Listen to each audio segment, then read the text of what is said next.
what would your advice be to them as they look at to where they should actually raise the money? My advice to entrepreneurs has always been, don't overcapitalize the company. Be very cautious. Raise exactly the amount of capital that you need for the next year and a half and no more than that. Maybe 18 months, 24 months at the max.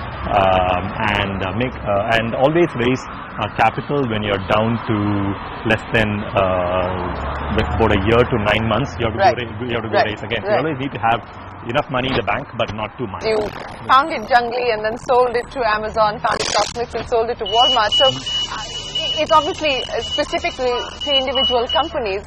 But is there a strategy for selling out? I mean, what would your advice be and what would your insights be? So when I start a company, I have no interest in selling out. And this has always been my advice to entrepreneurs. When you start a company, the reason I invest in an entrepreneur is that they're really passionate about an idea and they believe it's going to be a big thing, and they're going to build a big and independent and sustainable company and change the world, right? So this is what we're all in this for, right? And now along the way, you might get offers and you have to consider them. But if you sort of think right at the beginning that my reason for existing is that I'm going to get bought out, then you're not going to hire the right sort of people. You're not going to, do the right, make the right decision for the company, and you're not going to be very attractive to an acquirer, right? So this is my only concern with this build for acquisition type companies, that you might end up with in this no man's land where you're neither good to be an independent company and no acquirer is interested in you. Then you're toast. What tilted the scales in favor of selling out when it was Junglee and Cosmix as well? What were the sort of guiding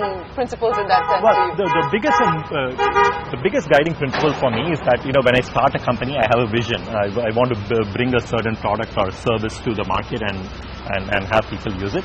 And the vision and the thing that has guided me has been, as a result of this acquisition, can I accelerate that process, right? So back in '98, Junglee was just growing in popularity and we were seeing lots and lots of people use this, and we could see that a lot of those people ended up buying at Amazon, right, who shopped at Junglee, and it was very obvious to us that there was a fit, and if we take this kind of technology and this kind of idea into Amazon, we could put it in front of so many more people, and we could get this technology adopted very quickly. And so it was the right thing to do for Junglee. It was the right thing to do for Junglee, for the vision. And Jeff Bezos, the founder of Amazon, he's a huge visionary, and he told us right at the time of the acquisition that when Amazon acquired Junglee, they were just a bookseller. They were not selling anything other than books. They had not even launched music yet or DVD, although there were plans to do that. But Jeff told us, look, I want to make Amazon the place where people come to find anything they want to buy. And this kind of aligned with our vision. We want to be the place where people find the things they want to buy, and Jeff Bezos wants the same thing. Jeff Bezos has lots more resources than us, both capital and users. Our visions align. We have the technology, he has the vision. So it made perfect sense. And it was the same for Cosmix as well? It was similar for Cosmix. In Cosmix, we had the semantic analysis technology, and we were building this thing called the social genome, where we were figuring out the connections between people and places and products and so on, based on what they said on social media. And it was very apparent to us that the best application of this was around commerce. So it seemed that the right place to do it was at an e-commerce company. In this case, it so happened to be Walmart, which also has significant resources, and we could take it to the next level. And with Walmart, we were also fortunate to be able to create a whole new division brand within Walmart called Walmart Labs, right? And we could sort of now I think believe they have like 3,000 people or something like this. So, but it was it was a fortunate opportunity, where we had the technology and the talent and the team, and Walmart had the need. Right? So before I end, Anand, let me ask you, to all the young entrepreneurs who are watching this show, and you've been a serial entrepreneur, you're now an investor, what is it that you would say are the non-negotiables? Irrespective of who the investor is or what anybody tells you, just don't mess with those issues. What would those non-negotiables be? Ethics and the way we treat people are kind of non-negotiable, right? Clearly I'm not going to do anything that I ethically disagree with. I don't, that's non-negotiable. I'm not going to cut corners around that. I don't cut corners around the way we we treat the team and employees and so on. I think those are kind of the non-negotiables, right? At some level, right. The bedrock upon which you have to trust people. A lot of the startup business in Silicon Valley runs on trust. The bets that you made in a down cycle, the best bets or some of the best bets that you made?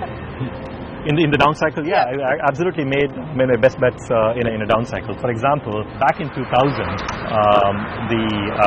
there was we were working with several ideas at my old fund, Cambrian Ventures, right?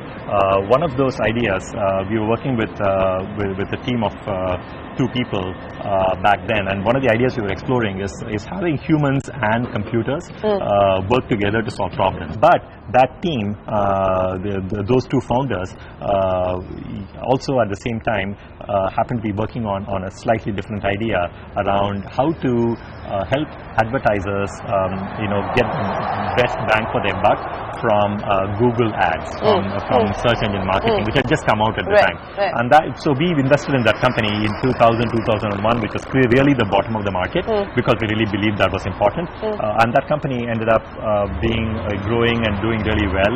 Efficient Frontier was the name of the company.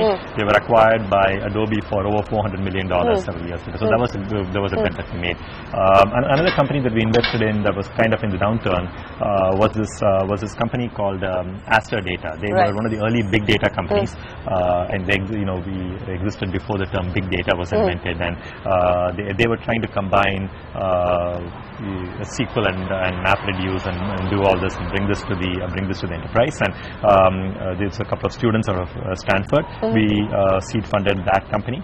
That company also ended up doing really well. Was acquired by Teradata for over $400 million.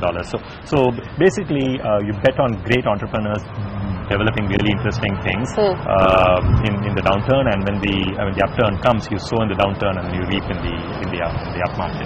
And that's what you hope to do this time around, is it? I think that is what everybody hopes to do, and that's what I hope to do as well. Yeah. So given all of this algorithm business that you're now using to actually invest in companies, where does that leave gut and intuition? So gut and intuition, I think, are still very, very important, right? What the algorithm sort of tells us, it gives us visibility into a larger set of companies than we would ever have been able to see just with gut and intuition, right? But once we sort of narrow down with the algorithm and get to a set of companies, then we do have to bring gut and intuition into play in deciding which ones we are going to back among that set. So there's still room for gut and intuition, maybe less than there was before, but there is still room for that. So what next for you? I mean, of course, there's Milliways and there's Rocket Ship, there's teaching at Stanford. What next for you?